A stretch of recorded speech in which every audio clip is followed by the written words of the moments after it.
Sir, YS Sharmila గారు కాంగ్రెస్ పార్టీలో చేరటం వలన ఆంధ్రప్రదేశ్ కాంగ్రెస్‌లో పునర్వైభవం అంటే ఆంధ్రప్రదేశ్ కాంగ్రెస్ పార్టీ పునర్వైభవం వచ్చే అవకాశం ఉందా?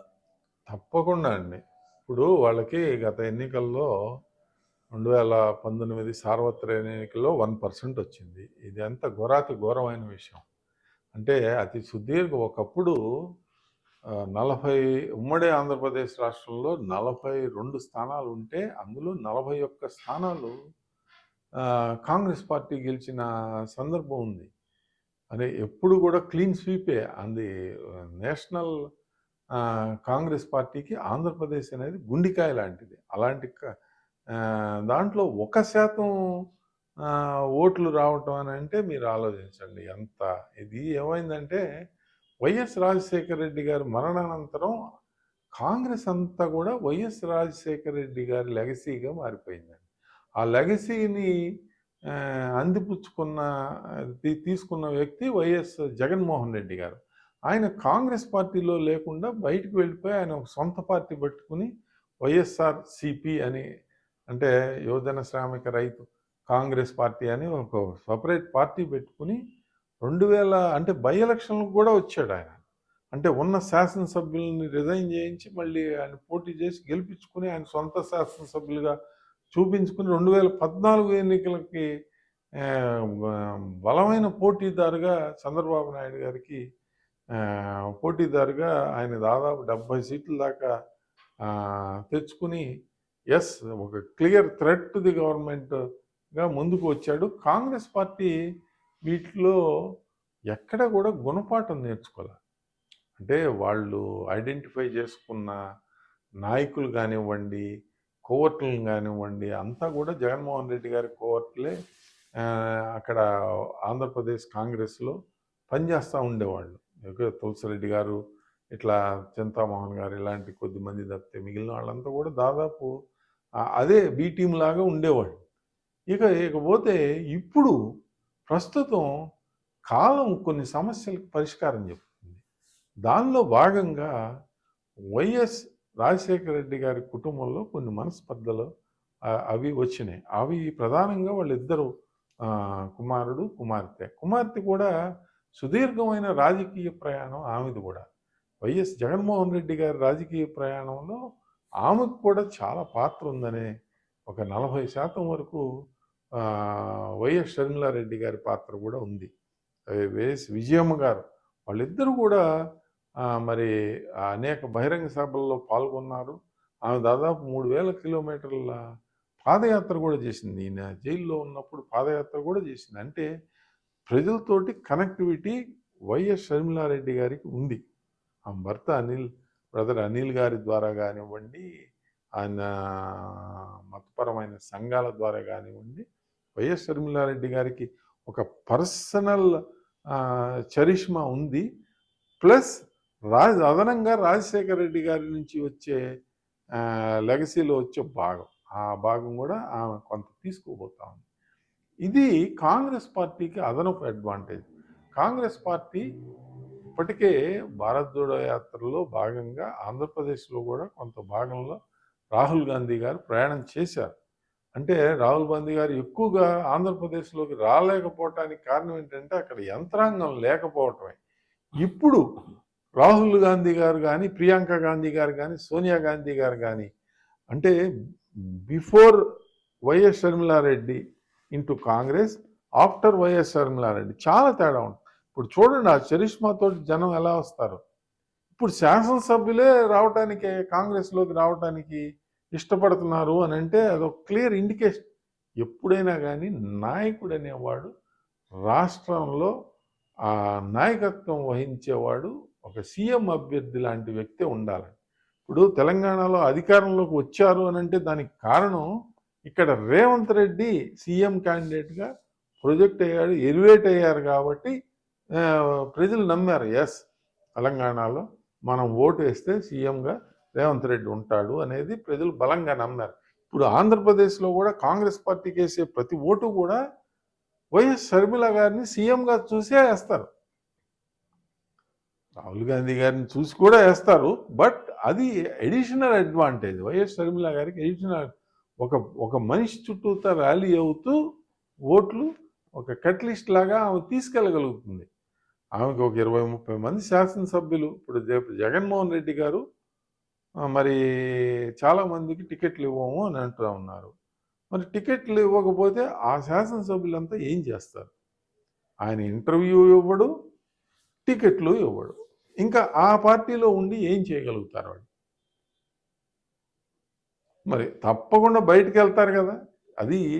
అదేం పెద్ద జడ్జిమెంటు చెప్పాల్సిన విశ్లేషణ చేయాల్సిన అంశం కానే కాదు.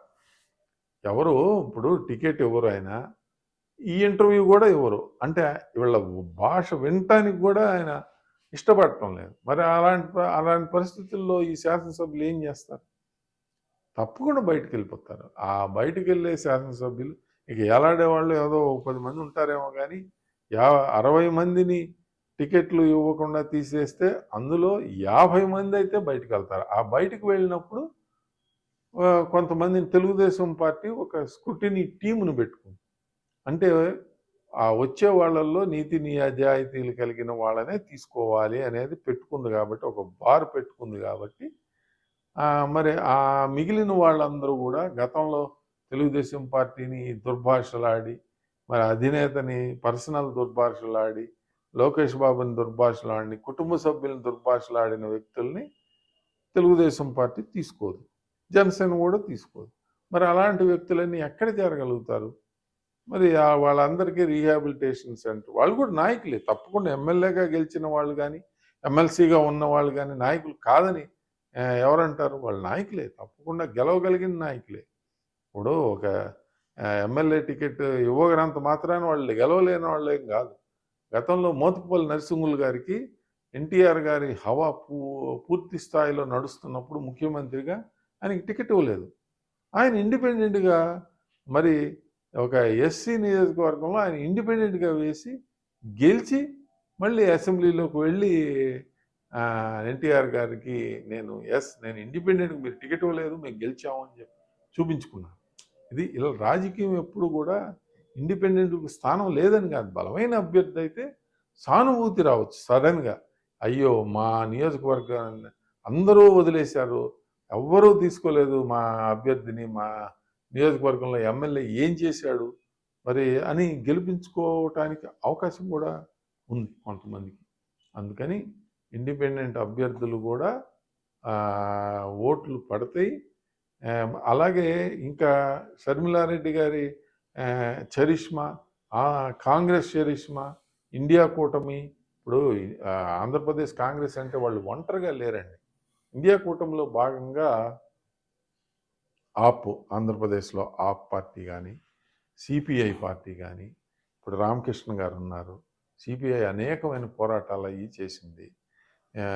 మరి సిపిఎం పార్టీ కానీ, ఇప్పుడు జరుగుతున్న అంగన్వాడీ ఉద్యమం అంతా కూడా సిపిఎం పార్టీ ఆధ్వర్యంలోనే జరుగుతూ ఉంది.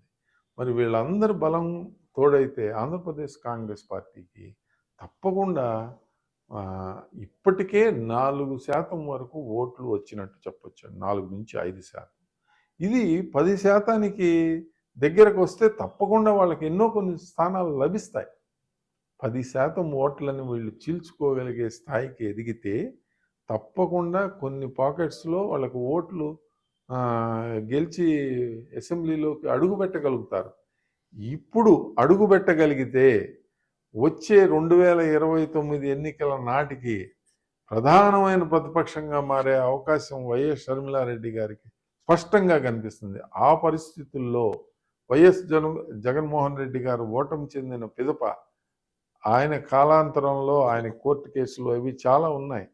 అది ఏ విధమైన ఇబ్బంది కలిగినా కానీ ఆయన రాజకీయ భవిష్యత్తుకి మరి ఆ సభ్యులందరూ కూడా మళ్ళీ కాంగ్రెస్ పార్టీలోకి ఆకర్షించడానికి వైఎస్ఆర్ లెగసీని క్లెయిమ్ చేసుకుంటూ ఆ శాసనసభ్యులందరినీ ఆకర్షించి కాంగ్రెస్ని బలోపేతం చేసే దిశగా ప్రయాణం వైఎస్ షర్మిలారెడ్డి గారి ప్రయాణం సాగుతుంది.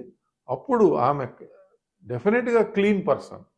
ఇప్పుడు వైఎస్ జగన్మోహన్ రెడ్డి గారి మీద అవినీతి ఆరోపణలు ఉన్నాయి కానీ వైఎస్ షర్మిలారెడ్డి గారి మీద అవినీతి ఆరోపణలు లేవు. ఆమె జస్ట్ చాలా క్లీన్ పర్సన్గా రాజకీయాల్లోకి వస్తున్నారు కాబట్టి ఆమె అందులో మహిళ. లెగసీ ఉంది, వైఎస్ఆర్ లెగసీ ఉంది. మరి చరిష్మా ఉంది, personal charisma. Brother Anil Kumar తోడ్పాటు ఉంది క్రిస్టియన్ అండ్ మైనారిటీ సంఘాల్లో గుర్తింపు కోసం. ఆంధ్రప్రదేశ్లో క్రిస్టియన్ మైనారిటీ సంఘాలు చాలా బలంగానే ఉన్నాయి. ఆ సంఘాల్లో ఆయన బలం ఉంది కాబట్టి. అలా కాంగ్రెస్ పార్టీ పునర్వైభవానికి అవకాశాలు ఆంధ్రప్రదేశ్లో మొదటి అడుగు 2024 ఎన్నికల్లో పడుతుందండి. గెలుపు కోసం పూర్తి స్థాయిలో 2029లో తప్పకుండా ఒక ఛాలెంజర్ అవుతారని చెప్పడంలో, అంటే అధికారాన్ని క్లెయిమ్ చేయటం కోసం ఒక ఛాలెంజర్లా ఎమర్జ్ అవుతారని వైఎస్ షర్మిలారెడ్డి గారు ఆంధ్రప్రదేశ్ కాంగ్రెస్ తరపున ఆమె డెఫినెట్గా ఒక పోటీదారు అవుతారని చెప్పడంలో ఎలాంటి సందేహం లేదు. మరిన్ని అప్డేట్స్ కోసం మా కాయ్ టీవీని సబ్స్క్రైబ్ చేసుకోండి. మా వీడియో కనుక మీకు నచ్చినట్లయితే లైక్ చేయండి, షేర్ చేయండి. మీ విలువైన అభిప్రాయాలను కామెంట్ బాక్స్లో తెలియజేయండి.